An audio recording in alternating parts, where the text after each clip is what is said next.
سلام علیکم، عید شما خیلی مبارک. لابد سوالتون شده که چرا این بار قلبیرک فرمون تو دستم نیست. والا از شما چه پنهون، این دفعه اومدم عید دیدنی تو تاکسی ابوی بزرگوارم. عید دیدنی های ما راننده تاکسی هم اینطوری هست دیگه، تو تاکسی میایم دستبوس بزرگترا. آقا جون سلام عرض کردم. سلام نکرده عزیزی پسرم، عیدت مبارک. برم الهی. آقا جون عید شما مبارک. گرچه ما همواره زیر سایه ایم، در رفاقت تا قیامت پایه ایم. ای پسر من هم دعایت میکنم، گر ندارم زانتیا خاور فدایت میکنم. خب آقا جون اصل حالت خوبه؟ جواب آزمایش تو گرفتی؟ آره بابا، همه چی دارم، قند دارم، اوره دارم، چربی دارم، کلسترول دارم. اگه یکم نخود و عدسم داشتم سبد کالایی بودم واسه خودم.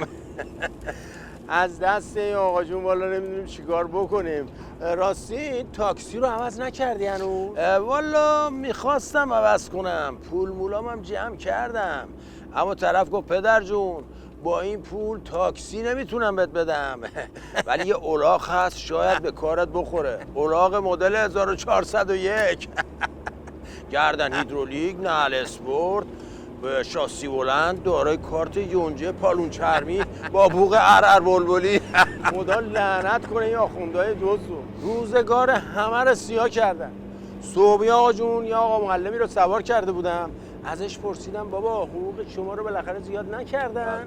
گفت نه حروم لقما، میگن افزایش حقوق معلما باعث افزایش تورم میشه. گفتم خراب شیء اقتصاد آخوندا، اگه حقوق معلما رو زیاد کنن باعث تورم میشه، اما 3 برابر شدن قیمت بنزین هیچ تأثیری تو تورم نداره. لابد حذف یارانه هم ربطی به این قضایا نداره، واسه شاد شدن فضا. اما ارادت ما به شما عینه یارانه نیست که یه روز بگن هست یه روز بگن نیست. ارادت بنده به شما عینه تورمه، همیشه موندگار و رو به افزایش. راستی آقا جون این تاکسی رو تو کی خریدی؟ این رخ شد 40 سال پیش. چند؟ 36,000 تومان. چه جالب. من امروز صبح 36,000 تومان دادم یه جفت جوراب خریدم، تازه یه تاش سوراخ بود. ای بابا اشکال نداره پسرم، اشکال نداره، به زودی قرار اقتصادمون عینه اقتصاد ژاپن بشه. نه بابا جدی؟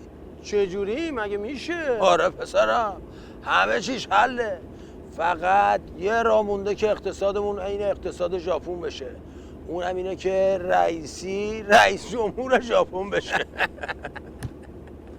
خب آقا جون بیشتر از این مزاحمت نشم، اگه امری نیست همین بغلای نیش ترمز بزن، ما پیاده شیم، هم شما به کار و کاسبید برسی هم ما بریم سر کار. به چشم، برو پسر جون برو، فقط چند تا نصیحت واسط دارم. بفرما. تو زندگیت مثل قیمه نظری باش که بقیه واسه به دست آوردنت از جون و دل مایه بذارن.